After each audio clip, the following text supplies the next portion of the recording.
अस्सलाम वालेकुम, नमस्कार, सत श्री अकाल एंड गुड इवनिंग। मैं हूं आरज़ू काज़मी और आप देख रहे हैं पॉइंट ऑफ व्यू।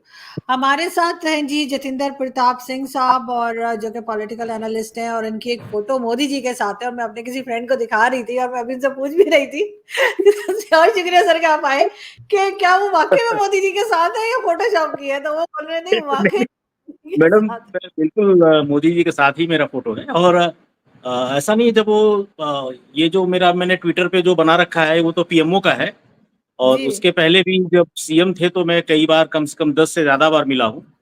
और काफी पहले से है मेरा जान पहचान बातचीत। नहीं, बहुत और अच्छी बात है। लेकिन ये जी, ज़रूर है कि पाकिस्तान में पहले जब मेरे ख्याल है 3-4 साल पहले तक जब मैंने इंडियन टीवी पे आना शुरू किया 2019 के एंड में, उस वक़्त तक मोदी जी की एक बड़ी नेगेटिव इमेज हुआ करती थी। तो हम लोग भी ये बिल्कुल सोचते थे कि वो बहुत बुरा करते हैं, मुस्लिम्स के साथ बहुत बुरा करते हैं, पाकिस्तान के साथ बहुत बुरा करते हैं। लेकिन आहिस्ते से जब हमने उनको देखना शुरू किया, उनके काम को देखा, तो अब इस वक़्त पाकिस्तान में एकदम एक अलग तरह की एक लोग जो हैं वो सोचते हैं, उनके बारे में बहुत पॉज़िटिव सोचते हैं। मैं ये नहीं कहूँगी सब, लेकिन काफ़ी लोग ऐसे हैं जिनको अब मोदी जी और डॉक्टर जयशंकर बहुत पसंद है। तो हम बात बिल्कुल, पहले मोदी जी से ही शुरू करते हैं क्योंकि आप ज़ाहिर है उनसे कई बार मिले भी हैं। बिल्कुल। क्या लगता है आपको कि वो एक नेगेटिव इमेज से पॉज़िटिव इमेज तक का जो सफ़र है, वो उन्होंने कैसे तय किया? जी। देखिए, ये एक उस वक्त मोदी जी गुजरात के सीएम थे, केंद्र में कांग्रेस सत्ता में थी। हुँ, कई राज्यों में भी कांग्रेस की सत्ता थी। तो इन लोगों ने बकायदा कई एजेंसीज को पैसे दे करके मोदी जी के इमेज को खराब करने के लिए बहुत इन लोगों ने एक अभियान चलाया कि कैसे मोदी जी की इमेज को खराब किया जाए। और आप चौंक जाएंगी कि एक ब्रिटेन की संस्था है, उसने जब ये रिपोर्ट दिया कांग्रेस को कि मोदी जी की जो इमेज है वो लेडीज के बीच में बहुत अच्छी है, तो इन्होंने मोदी जी के कैरेक्टर तक को खराब करने के लिए इन्होंने बहुत सारी साजिशें रची। एक मोदी जी, एक कच्छ का कलेक्टर था प्रदीप शर्मा, आज करीब 12-15 साल से जेल में है। आप गूगल पर उसके बारे में सर्च करेंगी तो आपको पूरी कहानी पता चलेगी। तो उसको उन लोगों ने मोहरा बनाया। और उसके थ्रू अब मान लीजिए कि ये गुजरात एक सीएम है, मुख्यमंत्री है, वो कई लोगों के साथ मिलता है सिर्फ एक फोटो के आधार पर कि कक्ष में मोदी जी खड़े हैं और एक लड़की खड़ी है और वो कलेक्टर खड़ा है। सिर्फ उसी फोटो के आधार पर मोदी जी के कैरेक्टर को खराब करने की इतनी, मतलब उस वक्त पूरी मीडिया कांग्रेस के कंट्रोल में थी, टीवी चैनलों पर बहस चलती थी बकायदा। और उस लड़की के फादर सुप्रीम कोर्ट में गए कि भाई ये क्या हो रहा है, मेरी बेटी है, उसको बदनाम करने की कोशिश हो रही है। फिर सुप्रीम कोर्ट ने ऑर्डर दिया कि आप ये बंद करिए। तो अब मतलब मैं बता दूं, जैसे आपको शायद हिंदू धर्म का नॉलेज हो कि एक सीता जी की अग्नि परीक्षा हुई थी, उस अग्नि परीक्षा में से निकली। तो ऐसे ही मोदी जी अग्नि परीक्षा में से निकले हैं, और कई तरह की अग्नि परीक्षा। इन्होंने, एक संजीव भट्ट था गुजरात का, आईपीएस ऑफिसर था, उसको मोदी के खिलाफ खड़ा किया। उसने ये बोला कि मैं उस मीटिंग में शामिल था जो गुजरात दंगों के बाद मीटिंग थी, और उसमें मोदी जी ने कोई कार्रवाई नहीं करने का ऑर्डर किया। अब जब जांच हुई, एक मुख्यमंत्री जब किसी आईपीएस लेवल के ऑफिसर की मीटिंग लेता है तो जितने भी ऑफिसर्स आते हैं उनकी सिग्नेचर होती है कि भाई आप कौन कौन आया। तो जब सुप्रीम कोर्ट में मामला गया तो पता चला संजीव भट्ट उस मीटिंग में था ही नहीं। और उसके बाद क्या हुआ कि देखिए, एक हमारे इंडिया में कहावत है कि अगर आपका दामन पाक साफ न हो तो आप हुँ। किसी से पंगा मत लीजिए। अब वह कस्टोडियल डेथ का आरोपी था, उसकी पुरानी फाइल खुल गई, वो भी 15-16 साल से जेल में है। इवन कि इंडिया में ये कहा जाता है कि जो पूरा जो जस्टिस सिस्टम है वो आज भी कांग्रेस के कंट्रोल में। आज भी अक्सर आपने देखा होगा कि राहुल गांधी और कांग्रेस के प्रवक्ता लोग कहते हैं कि सत्ता भले आपकी हो लेकिन सिस्टम हमारा है। वो इसीलिए कहते हैं कि भारत की जुडिशरी आज भी लेफ्टिस्ट माइंडसेट की है। मगर इतने सबूत हैं कि ये प्रदीप शर्मा हो गए या उनके भाई कुलदीप शर्मा हो गए जो आईपीएस और आईएएस हैं, या संजीव भट्ट जो आईपीएस हैं, इनको किसी को रिलीफ नहीं मिला। तो इनकी इमेज को खराब करने की बहुत कोशिश की गई। और मोदी जी कभी भी किसी भी प्रॉब्लम से नहीं डरे। इवन कि जो आज अमित शाह जो हैं वो उस जमाने में गुजरात के गृह मंत्री हुआ करते थे जब मोदी जी गुजरात के सीएम थे।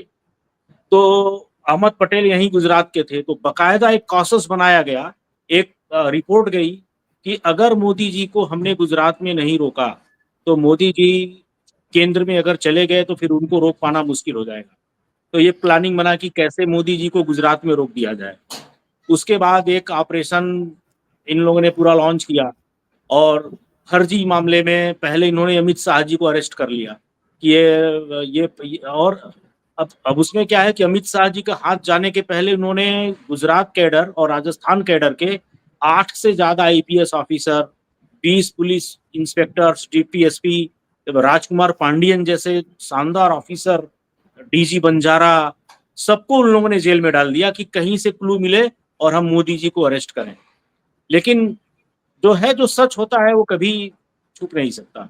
और अंततः जब मोदी जी को सुप्रीम कोर्ट से क्लीन चिट मिल गई तो उसके बाद इन लोगों ने वापस अर्जी किया, तो बाद में फिर एक अमिकस क्यूरी बनी, फिर वहां से भी क्लीन चिट मिली।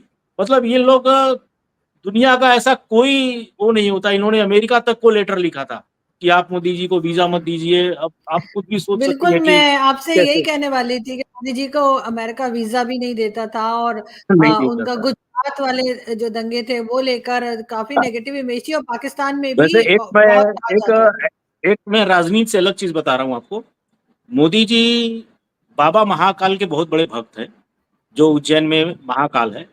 और आपने देखा होगा हमेशा मोदी जी के यहाँ हाथ में एक ब्लैक कलर का धागा रहता है। वो हर बार एक एक वीक में वो मंगवाते हैं और उसको बांधते हैं। और एक ऐसा है कि जब तक बाबा महाकाल का हाथ मोदी जी के ऊपर है तब तक कोई उनका कुछ बिगाड़ नहीं सकता।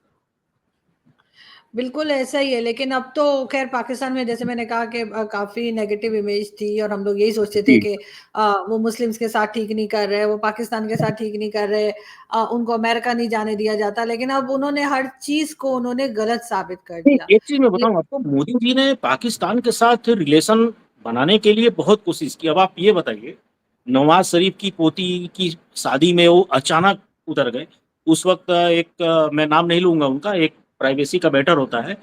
मोदी जी के एक हैं जो मेरे से अक्सर उनकी बातचीत होती, मैं दिल्ली जाता हूँ तो वो खुद वहां थे जब मोदी जी, वो बोले कि हम लोग प्लेन में थे, अफगानिस्तान से आ रहे हैं, तो अचानक से ये हुआ कि भाई हम लोग पाकिस्तान में लैंड करने वाले हैं। तो जितने लोग थे एकदम सन्नाटा, अरे भाई हमारे वीजा नहीं है, वो नहीं है। तो बोले टेंशन की बात नहीं, एयरपोर्ट पे सारा अरेंज है। और मतलब मोदी जी का डेयरिंग देखिए कि एक ऐसे कंट्री में जो होस्टाइल कंट्री है, बगैर किसी मतलब उतर जाना। और नवाज शरीफ जी ने भी एक अच्छा मतलब जेस्चर का परिचय दिया था कि उनको रिसीव किए, उनको मतलब मोदी जी ने, अटल जी ने भी, सबने पूरी कोशिश की कि पाकि देखिए, एक अटल जी ने एक बात कही थी कि हम दोस्त बदल सकते हैं, पड़ोसी नहीं बदल सकते। बट अब मोदी जी, अटल जी बस लेके गए, फिर आपके परवेज मुशर्रफ जी ने पीछे से कारगिल कर दिया। अब ये रिलेशन काफी हद तक अच्छे हो रहे थे, जहां तक मुझे पता है कि जनरल बाजवा भी चाहते थे कि रिलेशन अच्छे हों। हुँ। बट पाकिस्तान में एक बहुत बड़ा वर्ग ऐसा है जो आर्मी का वर्ग, जिसकी मतलब की पूरी कमाई, आपको तो पता ही है, आप मेरे से ज्यादा जानती है, पाकिस्तान में रहती हैं, कि पाकिस्तान का जनरल जब रिटायर होता है तो कोई पापुआ न्यू गिनी के पास टापू खरीद लेता है, कोई दुबई में आलीशान बंगले, हमारे यहाँ के सेना प्रमुख रिटायर होते हैं तो कोई गुड़गांव के फ्लैट में बिल्कुल सिंपल लाइफ, आपको पता भी नहीं चलेगा कि ये सेना प्रमुख थे। तो पाकिस्तान का जो पूरा जो एक सेना का एक बड़े बड़े, वो लोग बिल्कुल नहीं चाहेंगे कि इंडिया के साथ, क्योंकि उनकी जो पूरी रोजी रोटी है, उनकी जो कमाई है, वो भारत के नफरत और दुश्मनी पर ही टिकी हुई है। क्योंकि आपको तो पता है कि पाकिस्तान की सेना एक ऐसी सेना है कि जो सेरेलैक से लेके टूथपेस्ट, क्रीम पाउडर, लिपस्टिक सब कुछ बेचती है। उनका पूरा मतलब बिल्डर, मतलब ये आप ये समझ लीजिए कि देश की रक्षा के अलावा पाकिस्तान की सेना सारे काम करती है। और आपको एक और मैं बड़ा इंटरेस्टिंग चीज आपको मैं बताऊं कि 47 में आजादी हमको भी मिली, पाकिस्तान को, आपको भी मिली। उसके बाद जो भारत का जो एरिया है वो करीब 20% बढ़ा। आपको पता होगा कि हम 65 में हमने गोवा लिया, पुर्तगीज से छीन लिया। हमने सिक्किम लिया, सिक्किम स्वेच्छा से हमारे में शामिल हो गया। सिक्किम एक अलग हुआ करता था। गोवा, दीव, दमन, पांडिचेरी हमने उसके बाद में लिया। और इवन की 1 साल या 6 महीने के बाद हमने पूरा डेक्कन जो हैदराबाद है वो भी हमने पुलिस कार्रवाई करके लिया। करीब 1 ईयर के बाद हमने जूनागढ़ पर भी पुलिस कार्रवाई करके लिया। बट आपका आजादी के बाद आपका एरिया 30% कम हो गया। ये एक फैक्ट, मतलब मैं अक्सर देखता रहता हूँ यूट्यूब पर कि पाकिस्तान के लोग बोलते हैं हमारी सेना ऐसे, बट ये फैक्ट नहीं बताते कि हमारी जो एरिया है आजादी के बाद हमारी एरिया बढ़ती गई, आपकी एरिया कट हो गई। तो ये सवाल लेकिन आप लोगों को आपकी आपके भी सेना लोग, से करना चाहिए। लेकिन सर आपके लोग तो ये भी कहते हैं कि भारत ने कभी किसी की जमीन पे कब्जा नहीं किया। तो अभी आप मुझे 3-4 जगह नहीं खुद नहीं नहीं, बता रहे हैं कि आप देखिए लोगों एक होता है ने ले। कब्जा, एक होता है कब्जा। मैं आपको बताऊं, जैसे मैंने गोवा, दीव और दमन का एग्जांपल दिया। यहाँ पर पुर्तगीज, इंडिया में आपको पता होगा कि इंडिया में कुछ कॉलोनी फ्रेंच की थी, जैसे पांडिचेरी, ओरविल, ये फ्रेंच कॉलोनी थी, यहाँ पर फ्रेंच रहते थे। गोवा, दीव, दमन, नागरा हवेली, यहाँ पे पुर्तगीज रहते थे। और उसके बाद से बाकी एरिया में अंग्रेज रहते थे। तो इन लोगों को पहले ये कहा गया, जब से आज़ादी मिली तो इनको भी कहा गया कि भाई आप भी खाली कर दीजिए। लेकिन जो पुर्तगीज थे वो अड़ गए कि नहीं, हम नहीं खाली करेंगे, और उन्होंने बकायदा वार डिक्लेयर कर दिया। फिर जब उन्होंने वार डिक्लेयर किया तो इंडियन से भी वार होना हुआ, और उसके बाद हमने अपनी जमीन खाली कराई। रियल में देखा जाए तो पुर्तगीज पुर्तगाल से, यूरोप से आकर के कब्जा किए थे ना, हमने तो किसी की जमीन नहीं छीनी। और जो रही बात सिक्किम की, तो जो सिक्किम के राजा थे वो स्वेच्छा से उन्होंने ये कहा कि भाई मैं अपना जो विलय है अपनी जो इंडिया में शामिल कराना चाहता हूँ। हमने कभी किसी की 1 इंच जमीन पर जबरदस्ती कब्जा नहीं किया, न ही हमने कभी किसी के ऊपर अटैक किया। रही बात जूनागढ़ की, तो जूनागढ़ का आपको तो पूरी कहानी पता होगी। आपके जो भुट्टो खानदान है वो जूनागढ़ के प्राइम मिनिस्टर थे, जो बेनजीर भुट्टो के दादा शाहबाज भुट्टो। तो जो यहाँ का जो महावत खान बॉबी थे, जो जूनागढ़ के किंग, जो नवाब, वो तो चाहते थे इंडिया में मिलना, बट शाहनवाज भुट्टो ने उनको किया कि भाई अब मेरी जिन्ना से बात हो गई है, और जो जूनागढ़ है वो पाकिस्तान में मिलेगा। अब आप मैप में देखिए कि जूनागढ़ कहाँ है और पाकिस्तान कहाँ है। मतलब एक हंसी आती है सुन के कि चलिए भाई, अगर बॉर्डर टच है फिर आप कुछ करो तो एक समझ में आता है। बट जूनागढ़, तो उसके बाद से फिर वहां पर पुलिस कार्रवाई हुई और वो भी हमने लिया, बट वो ऐसा नहीं है कि हमने उस पर कब्जा किया है। बिल्कुल ठीक, लेकिन सर एक एक इम्प्रेशन ये भी है पाकिस्तान में, मुझे नहीं पता कहाँ तक सही है, लेकिन ये कि समझा जाता है कि जो बीजेपी की गवर्नमेंट है वो पाकिस्तान के साथ टर्म्स रखना नहीं चाहती और कांग्रेस जो है वो पाकिस्तान के साथ बात करने को तैयार है। क्या वाकई ऐसा देखिए है? मैं एक चीज, हाँ मैं आप लोग को एक चीज क्लियर कर दूं कि पाकिस्तान जो बोलता है और राहुल गांधी या कांग्रेस जो बोलती है वो बिल्कुल सेम। मतलब ऐसा लगता है कि दोनों का स्क्रिप्ट राइटर। मैंने जब ये क्या नाम है, इमरान खान ने जब यूएन में जब भाषण दिया था 2 या 3 साल पहले, पूरी लाइन, चाहे उन्होंने, मतलब मैं चौंक गया कि कहीं राहुल गांधी का पर्चा तो इमरान खान के पास तो नहीं आ गया। मतलब आरएसएस को लेकर के जो चीज राहुल गांधी बोलते हैं, आरएसएस दहशतगर्द है, आरएसएस ये, आरएसएस वो, सेम वही चीज इमरान खान। राहुल गांधी जो कहते हैं कि हम सत्ता में आएंगे तो 370 हटा देंगे, सेम पाकिस्तान। जो ये लोग कहते हैं कि ये लोग दहशत, मतलब कि पाकिस्तान और कांग्रेस। और आपके जो मणिशंकर अय्यर हैं वो तो पाकिस्तान में कराची में जाकर के कहा उन्होंने कि आप हमारा साथ दीजिए, हम मोदी को उखाड़ फेंकेंगे। मतलब ये आपकी सर बात बिल्कुल अपोजिशन तो सही है यही कि करती है। सर अपोजिशन तो जी। ऐसी ही बात करती है, देखिए अपोजिशन तो मैं यही आपको एक चीज करती में है। बताऊं, नहीं नहीं नहीं नहीं, अपोजिशन जो होती है एक कंस्ट्रक्ट, आपको मैं आपके देश की अपोजिशन की मैं तारीफ बहुत करता हूं। मैं आपको रीजन बता दूं, कश्मीर के मामले पर आपका अपोजिशन और आपका जो सत्ता पक्ष है या आपकी मीडिया, वो बिल्कुल सेम। कभी कोई, मैं 370 पर टीवी चैनल पे मैं देख रहा था, उस वक्त जब 370 हटा था तो पीटीआई, आपके पाकिस्तान में पीटीआई सत्ता में थी। जी। नवाज शरीफ के पार्टी के भी प्रवक्ता और पीटीआई के प्रवक्ता जो इंडियन चैनल पे बोल रहे थे, बिल्कुल सेम, कोई बिल्कुल अलग नहीं। या अगर कई बार अभी जाकिर नायक के मामले पर जो बात हो रही थी तो मैं देख रहा था कि जो आप पीटीआई का जो बोल रहा है वही। मैं बता दूं कि पूरे वर्ल्ड में सबसे खराब विपक्ष इंडिया का है। और मैं आपके पत्रकारों की भी मैं तारीफ करूंगा। ये जो 9 मई वाला आपके यहाँ जो हमला हुआ था, जो पीटीआई वालों ने जो कोर कमांडर के घर पे सब जगह पे हमला किया था, तो आपके यहाँ एक फेमस पत्रकार है हामिद मीर, जी। वो इंडिया टुडे पर थे वो लाइव। यहाँ थे राहुल कंवल। तो राहुल कंवल ने उनसे सवाल पूछा, तो उन्होंने बोला कि हमारे यहाँ क्या हुआ है मैं एक विदेशी चैनल पे नहीं बता सकता। मतलब कि कोर कमांडर पे हमला आप बोल रहे हैं मुझे नहीं पता हुआ, जबकि पूरी दुनिया देख रही थी सब तोड़ा। बट उन्होंने बोल दिया और लास्ट में उन्होंने कह दिया कि मैं एक जिम्मेदार नागरिक हूं पाकिस्तान का। मेरे कंट्री में क्या हो रहा है मैं अपने दुश्मन देश के किसी चैनल को मैं नहीं बोल सकता, और तो इतना आए बोल के क्यों थे? उन्होंने सर वो आए क्यों थे? क्या वो करने आए आए थे वो? वो तो अगर वो आपकी बात उनसे कभी हो तो आप उनसे पूछिएगा। और मेरे पास वो क्लिप भी है, मैंने वो क्लिप नहीं, फेसबुक नहीं, पे डाला भी डेफ़िनेटली था। उन्होंने किया होगा, मगर फिर तो उनको जॉइन ही नहीं करना चाहिए था। हाँ, ज्वाइन नहीं करना चाहिए था मुझे भी, बट अगर वो और आए वो मतलब कौन सा कोई ये कंट्री का राज बताने चले थे? वो कौन सा हाँ, एटम बम का फॉर्मूला ये बता चीज रहे मैं थे? देखता हूँ वो तो कि यही, आपके ये तो हर जर्नलिस्ट की ड्यूटी है कि आप जो है, जो हो रहा है वो आप बताएँगे। आप कोई इनसाइड स्टोरी थोड़ी बता रहे हैं कि क्या हुआ है। जी जो जी जी जी, इंसिडेंट्स उन्होंने आपके साफ वो नज़र में मुकर गए सामने कि आ रहे हैं, हमें मुझे पता ही नहीं है एज़ कि अ कोई हमला हुआ। जर्नलिस्ट एज़ अ जर्नलिस्ट मैं तो बिल्कुल इनकी इस बात को एप्रिशिएट नहीं करूँगी कि जी उन्होंने एक अटैक हुआ है और उन्होंने कहा कि मैं बताऊँगा नहीं, तो फिर भई आप आए किस लिए थे? फ़ोन किस हाँ, लिए पकड़ के उन्होंने बैठ गए आप वहाँ पे? उन्होंने और दूसरा ये कि आप कोई कंट्री का कोई सीक्रेट तो आउट कर रहे नहीं है।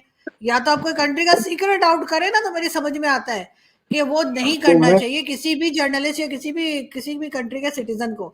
लेकिन आप एज ए जर्नलिस्ट अगर आप किसी जगह आपने ज्वाइन किया है और आपसे पूछा जा रहा है कि अटैक हुआ है, तो आप बोलेंगे या तो हुआ है या तो बोलेंगे नहीं हुआ है। अब आगे आप और बोले मुझे मैं भी तो नहीं मालूम बता लगा रहा। कि हाँ, आजकल सोशल मीडिया है, पूरी दुनिया देख रही है कि भाई हाँ, हमला हो रहा है, वो कोई तो बत्तख मैं लेके भाग रहा है, तो कोई इस मिर्ची इस लेके बात भाग को रहा है। कभी अप्रिशिएट नहीं करूंगी कि अगर आमिर मीर साहब ने ऐसा किया है कि वो और गए तो जाके बोले मैं नहीं बता रहा। अरे यार फिर वो बताओ। आपके कर्नल थे, शेर खान क्या नाम था, जिन्होंने कारगिल जी, में जी, उनकी जी। मूर्तियां तोड़ दी गई थी, सब पूरी दुनिया ने देखा। बट हामिद मीर ने टोटली बोल दिया कि भाई मेरे कंट्री में क्या हो रहा है मैं आपको क्यों बताऊं। तो मैं ये बताना चाह रहा हूं कि पाकिस्तान का जो विपक्ष है, जो अपोजिशन है, वो एक जिम्मेदार अपोजिशन है। उसको पता है कि किन किन मामले पर हमें एक रहना चाहिए। आप इंडिया का आप अपोजिशन देख लीजिए। अ, आज देखिए जो 370 और 35 ए है वो क्यों होना चाहिए भाई, नहीं होना। अगर इंडिया एक स्टेट पूरा यूनियन है तो फिर किसी स्टेट को आप अलग स्टेट विद इन स्टेट हम क्यों। ये तो नेहरू की गलती थी, उन्होंने किया। भाई उसी वक्त जूनागढ़ भी हुआ, गोवा भी हुआ, उसी वक्त आपका ये दीव दमन भी हुआ, पुर्तगाल पांडिचेरी भी हुआ। उसको तो हमने state with in the state नहीं दिया, फिर आपने कश्मीर को क्यों दिया। और ऊपर से आप ये लेके चले गए यूएन में। आपको पता होगा कि जो एडमिरल निमित्ज थे, जो जी। यूनाइटेड नेशन अमेरिका के जाने माने एडमिरल थे, उनको यूनाइटेड नेशन ने कश्मीर का प्रशासक नियुक्त कर दिया था, एडमिनिस्ट्रेटिव। बट उसी वक्त उनको किसी वार में जाना पड़ा तो नहीं जा पाए, और ये मामला अदरवाइज आज कश्मीर इंडिया के हाथ से, या इंडियन इवन की पाकिस्तान जो है वो भी निकल गया होता। तो एक वहां पर एक अमेरिका का एक टेरिटरी बन गया होता, क्योंकि इधर नेहरू भी लिख के दे दिए लेटर कि हम चाहते हैं कि वो यूएन का हो जाए। पाकिस्तान भी एग्री था, और तुरंत ही वो यूनाइटेड नेशन की जो आर्काइव से डॉक्यूमेंट्स भी पड़े हुए हैं। तो जो एडमिरल निमित्ज थे उनको ये कश्मीर का प्रशासक नियुक्त कर दिया गया। तो आज की डेट में ये हमारा इंडिया और पाकिस्तान के बीच में अमेरिका का एक स्टेट होता। बट वो तो अच्छी बात थी कि कोई लड़ाई में उनको जाना पड़ गया, तो अदरवाइज आज पूरा मामला ही अलग होता। तो अब क्या बोल सकते हैं। बिल्कुल ऐसा ही है सर, और डेफिनेटली बाकी कंट्रीज को छोड़ के इंडिया पाकिस्तान को अपने बारे में सोचना होगा, और कहीं ना कहीं इस टेंशन को कम करना चाहिए जो दोनों कंट्रीज के बीच में है। बिल्कुल क्योंकि बिल्कुल पीपल टू बिल्कुल। पीपल कांटेक्ट होता है, मीडिया टू मीडिया कांटेक्ट जी, होता है, और मेरा ख्याल है कि इसमें हम लोग आगे बढ़ सकते हैं, हम एक दूसरे के साथ चल देखिए सकते हैं पीपल और टू पीपल उसकी कांटेक्ट कोशिश। में मैं एक्चुअली काफ़ी घूमा हूँ। 68 कंट्रीज़ में घूमा हूँ, और मुझे बाहर बहुत से पाकिस्तानी मिले। ख़ासकर पुर्तगाल वग़ैरह में तो बहुत से पाकिस्तानी मेरे से मिले। मैं आप गलत मत लगिएगा, मैं मतलब पाकिस्तानी लोगों की मैंने सोच देखी, तो एक थोड़ी-सी अजीब-सी सोच। मतलब कि अ, हम पुर्तगाल में हम लोग एक पार्क में बैठे थे, कई पाकिस्तानी वो मतलब उन लोगों ने ऐसे खाया मसाला और वहीं थूक दिया। बल्कि मेरे को भी देखिए, हम लोग भी इंडिया में ठीक है, हम लोग, बट एक हम किसी अलग कंट्रीज में जाते हैं तो हम एक थोड़ा सफाई वो करते हैं। दूसरी चीज, जैसे आपके कंट्रीज में क्या है कि किसी को मारना कितना आसान है कि किसी के फेसबुक, नकली फेसबुक आईडी बना दिया, कोई फेमस एक्टर या जो आपके यहाँ मतलब कुछ भी ऐसा इस्लाम जी के बारे में या आपके पैगंबर के बारे में कुछ लिख दिया, बस भीड़ आएगी और आपको मार के चली जाएगी। कुछ करना है मतलब, यहाँ इंडिया में तो किसी को मारना होता है तो लोग 1 करोड़ 2 करोड़ की सुपारी देते हैं, आपके पाकिस्तान में तो किसी को मारना बहुत आसान है। तो ये सब चीजें, और ये पब्लिक को देखना है। वो बेचारा एक श्रीलंका का था, उसको पता नहीं था, उसको आपकी लैंग्वेज नहीं आती थी, उसने कोई पेपर था उस पर क्या लिखा था उसने फाड़ दिया, अब उसको पीट के मार दिया, जिंदा जला दिया। तो हम चाहते, बट आपकी जो जो आपके यहाँ जो इंटेलेक्चुअल्स हैं उनको ये चीज पब्लिक, अब अभी तो उल्टा हो रहा है। आपके यहाँ जाकिर नायक क्या है, आपके यहाँ होना तो ये चाहिए कि भाई आपकी ये इकोनॉमी थोड़ी खराब चल रही है तो किसी आप अच्छे अर्थशास्त्री को बुलाते, किसी अच्छे जो उनको बुलाते कि भाई पाकिस्तान में जो कट्टरता बढ़ी है उसको कम कैसे किया जाए। हमें देखिए, आपके यहाँ कट्टरता है, उससे हमें कोई नुकसान नहीं है।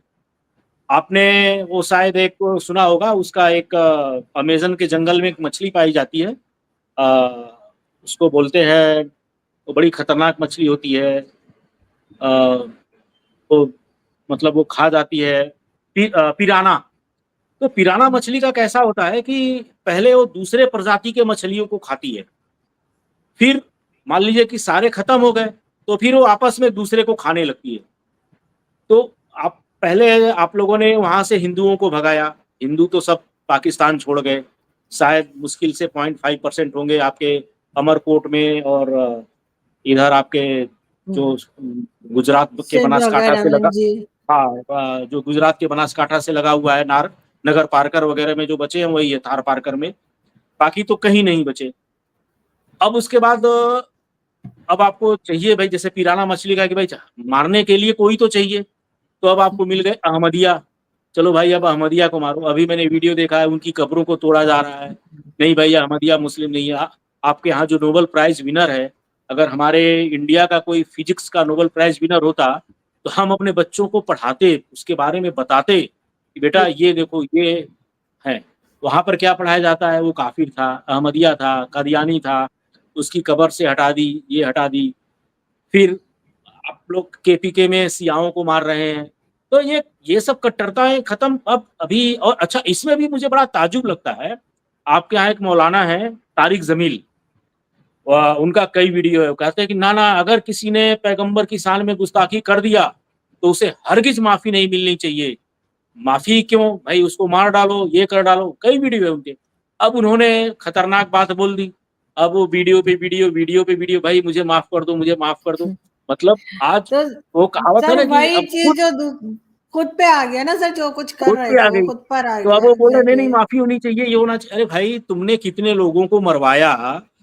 आपके यहाँ तो मैंने एक ऐसा केस सुना है कि एक किसी टीचर थी तो उसको सपना आया रात में कि मेरी जो साथी टीचर है इसने कुछ अ, हाँ सर, इस पैगंबर किस्म के सपने में इंसिडेंट्स देखा। हमारे यहाँ, एग्जैक्टली सर, इस हाँ किस्म के हमारे यहाँ हाँ, और बढ़ते जा उसको रहे हैं, फिर अगले दिन उसको अनफॉर्चुनेटली भीने में बढ़। मार दिया। सर तो एग्जैक्टली ऐसा ही हमारे यहाँ तो बढ़ते चले जा तो रहे हैं ये जी। सब चीजें जो आपके यहाँ जो इंटेलेक्चुअल्स हैं, अच्छा मैं तो समझ नहीं पाता, मतलब मैं फिनलैंड वगैरह में देखता हूँ, जैसे इंटेलेक्चुअल्स एक होती है, तो इंटेलेक्चुअल उनकी सोच एक अलग होती है। आप उनके साथ बैठिए तो एक लगता है कि हाँ भाई इंटेलेक्चुअल्स। आपके यहाँ जो मैंने जो पाकिस्तानी लोगों के साथ जो मैंने यूरोप में बातें की है, तो एक एवरेज मौलाना और एक आपके यहाँ जैसे जिसको सो कॉल्ड इंटेलेक्चुअल कहा जाता है, उनकी सोच में मुझे कोई फर्क नहीं नजर आया। तो और मैं आपको बता दूं कि मुझे नहीं कहना चाहिए लेकिन मैं कह रहा हूं कि मुझे पाकिस्तान का जो फ्यूचर है वो बिल्कुल डार्क और डार्क और डार्क, मतलब ये समझ लीजिए कि एक दलदल में जा रहा है। और रही सही कसर चाइना, चाइना तो ऐसे ही करता है कि जैसे कर्जा देता जाएगा, फिर बाद में भाई ये हमारा आप क्या कुछ नहीं। अभी देखिए मालदीव, उनको समझ अक्ल आ गई मोदी जी को, अभी वो इंडिया के साथ रिलेशन बढ़ाने लगे। उन्होंने बोला कि भाई हम इंडिया के साथ, हमारे जो मिनिस्टर्स ने बोला वो हमारी सोच नहीं है, हमने उनको बर्खास्त कर दिया। उन्होंने यहाँ बोला कि मैंने कभी इंडिया आउट का नारा दिया ही नहीं। मतलब वो बोल रहे हैं कि मैं मोदी जी के साथ अच्छे, देखिए इंडिया कभी चेकबुक डिप्लोमेसी में नहीं करता। हम लोगों को पैसे देते हैं, हम उनपे उनकी प्रॉपर्टीज पे हम गलत, हम एक मदद के हमारा मतलब एक हिंदू एक सोच ऐसी होती है। आपके यहाँ भी मैंने किसी का सुना था जो मुझे मिला था, जैन था, 2 पीढ़ी पे मतलब वो 47 में उसकी वो सियालकोट का था, बहुत बड़ा बिजनेसमैन था, स्पोर्ट्स का उसका काम था। वो बोल रहा था कि जब तक सियालकोट में जैन और हिंदू थे, कोई बंदा रात में भूखा नहीं सोता था। इतने जगहों पे इवन सिख, मतलब सिख, कराची में पारसी लोग थे, लाहौर में सिख लोग थे, तो हम लोग इतना लंगर चलाते थे, इतना दान करते थे, क्योंकि हमारे अंदर वो है कि हम चाहते भाई आज हमने 100 रुपया कमाया तो 50 रुपए दान कर दो, क्योंकि ईश्वर हमें देगा। और उसमें भी जैन और सिख लोग, तो जैन में एक अपरिग्रह, मतलब उनके यहाँ एक कहा गया, जो 5 बताए गए हैं, अहिंसा, अपग्रह, अपरिग्रह का मतलब ये होता है कि आप किसी चीज का कलेक्शन नहीं कर सकते, तो वो लोग भी खुलेआम दान करते हैं। मतलब आपको मैं बताऊं तो यहाँ पर करोड़ों रुपए लुटा देते हैं जैन लोग एक झटके में। तो आप लोगों ने उनको भगा दिया, उनके मंदिरों को कोई इस्लामिया कॉलेज बन गया, तो नतीजा क्या हुआ भाई, जैन इंडिया आ गए या कहीं और चले गए, बट आप लोगों को भुगतना पड़ा। आज लोग आटे की लाइनों में मर रहे हैं। तो एक सोच बदलनी पड़ेगी, पीपल टू पीपल। डेफिनेटली। हम जी जी, बिल्कुल डेफ़िनेटली सर, सोच को बदलना पड़ेगा और इसी के लिए आप और आप जैसे दूसरे लोग जो आते हैं शो बिल्कुल में, हम बिल्कुल उनसे बात करते हैं और कहीं न कहीं बार करेक्शन की जो स्पेस है वो होनी चाहिए और वो बिल्कुल। करना भी चाहिए। थैंक यू सो मच कि आपने आज जॉइन किया एंड आई होप बहुत कि बहुत जल्दी आभार आपसे आपकी, फिर बहुत बहुत। मुलाकात होगी। बहुत बिल्कुल शुक्रिया बिल्कुल, सर। नमस्कार, बहुत थैंक यू। बहुत आभार। बहुत अच्छा लगा और आपसे बात ईरान करके। वाली बात फिर हम लोग कभी ईरान और इस पे बात करेंगे, वो अधूरी डेफ़िनेटली रह गई डे मोदी जी की वजह से। Okay, thank you. नहीं, नहीं, आज मोदी जी का दिन था और ईरान पर हम बहुत जल्द 1-2 दिन में फिर बात करेंगे। बिल्कुल बिल्कुल बिल्कुल, ठीक है। Thank you. Thank you. Thank you sir.